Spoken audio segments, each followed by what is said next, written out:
Well, Newcastle lost, didn't they? Holy shit. Welcome to Game Week number 34 of Premier League predictions. Let's crack straight on and let's not think about it too much till we get to Newcastle.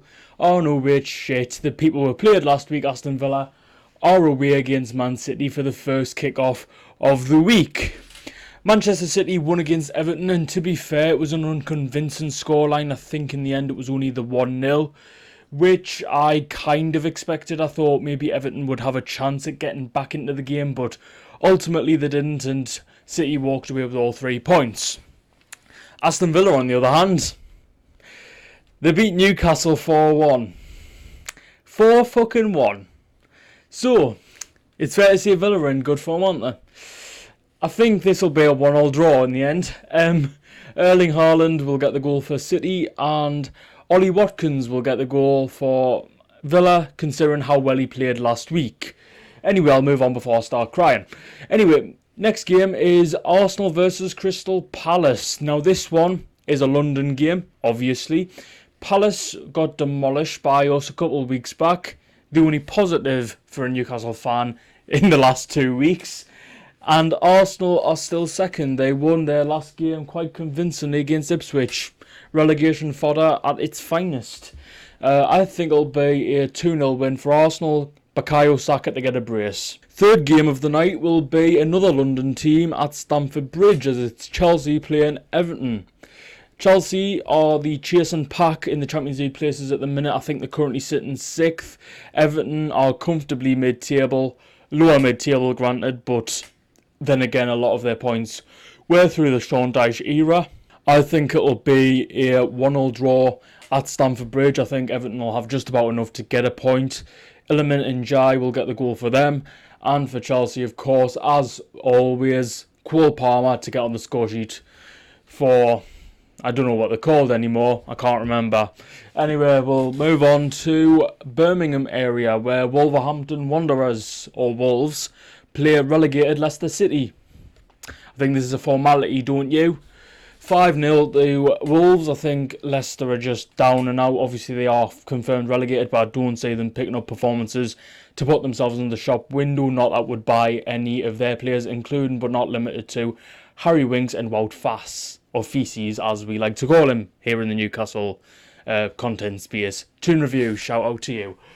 Anyway, I think it'll be 5-0. I think Cunha with a hat-trick, Strand Larson with 1, and take your fucking pick. Probably Jose Sal score. Actually not, fuck it, I'll put him down for it. Go on. I'll actually take a punt. Anyway, next game. Newcastle, yay, versus Ipswich. If we do not get a result against Ipswich, there's something seriously wrong. Yeah, I get we played 3 games in a matter of days. And yes, Eddie Howe was unfortunately still recovering from pneumonia and probably won't be on the touchline for this game, meaning it will be Tyndall's 3rd game in charge as the official, or I don't know what to call it, the impromptu, the replacement manager. I'm going to be optimistic. I think it'll be 3-0. I think Anthony Gordon will start, and I think it'll be 2 for him and 1 for Harvey Barnes, who again has also been in great form. But we want to touch a little bit more on the Villa game because that's what we all want, or that's what you will want to see me raging about something. We played absolutely dire against Villa. Like, don't get me wrong, Villa played excellently, and Marco Asensio can go and eat a bag of cocks. He's a diving, cheating cunt, and I hope he gets injured. But I'm not bitter at all. I think we just weren't at the races. Like, Bruno especially just weren't with it.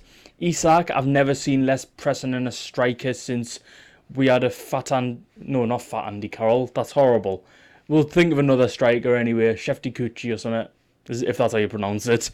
I hope that's how you pronounce it, because that'll be very fun to keep pronouncing continuously for the rest of the season. Anyway, I think we haven't looked so sluggish in the press. Barnes was excellent, but other than that, there was no standouts. Fab Share had to come out and try and cover Trippier, who was absolutely terrible. Set pieces were a fucking joke. I don't know how they get paid to do set pieces when every single fucking corner went over the top or along the ground to a Villa defender. Well done, Trips. and well done the rest of the lads for producing the shittest performance I've seen since we had Bruce Ball. Thank you. Anyway, we'll remain positive. 3-0 win for us, as I said. Gordon with a double and Barnes to get 1 on the score sheet as well. I think Ipswich are down and out as well. They are so many points adrift now, they basically have to go perfect the rest of the year. Anyway, Brighton versus West Ham. I think it'll be a nothing game. Brighton and West Ham both in a little bit of a crap run at the minute. I don't know about Brighton as much as I do West Ham. West Ham are losing games a lot more now, but they do seem to be a lot better off under Graham Potter from a morale perspective. I think it'll be a 0-0 draw. And I think, both teams are going to be just absolutely sluggish and probably worn out. Maybe Brighton get the edge or maybe West Ham get the edge, but I think honours even for the two sides. Southampton versus Fulham, it's going to be a Fulham win, of course. If I said Southampton win, you could shoot me now. That's not going to happen. I'm that confident. I think it'll be a 2-0 win. I think it'll be Raul Jimenez to get a brace in that game.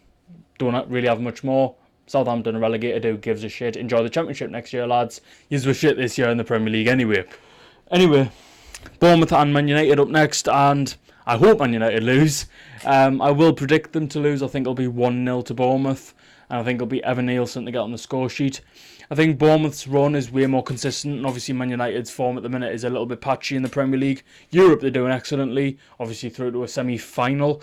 But I think in the league, they are just down and out. I think they're putting all their eggs into the European football basket and hope that they somehow fluke a European qualification place. I think they'll probably lose in that semi-final, and I also think that they will lose this game. Anyway, moving on to Liverpool and Tottenham. Tottenham have just lost to Nottingham Forest 2-1 at home. And I think against the league leaders who look ever more likely to win the title at an absolute canter, will get the win over the line. I think it'll be a 3-1 win for Liverpool. I think Mohamed Salah brace, Virgil van Dijk header, and Kulusevski goal from outside the box to get Spurs 1 back, but I think it'll be too late by the time that they score. Final game of the game week will be Nottingham Forest and Brentford. Brentford are decent, but Nottingham Forest are really pushing for this Champions League qualification place. They are currently 3 points above Man City, or maybe even 2. Newcastle obviously just below them by 1 point on 59. They're on 60, with the win against Tottenham coming into effect this evening. I think it will be a 1-0 win for Forest. I think Chris Wood will get on the score sheet for them. And that, ladies and gentlemen, will put Forest firmly in a power position for the Champions League come game week number 35, with only 3 games left of the season. Thank you so much for watching the video. If you did enjoy, leave a like, subscribe, and all of that good shit down there. I would very much appreciate it. Leave your score predictions for this week down in the comments. Let me know if you think Forest and Newcastle will qualify for the Champions League, upsetting the cartel. And until the next video, see you later, and goodbye for now.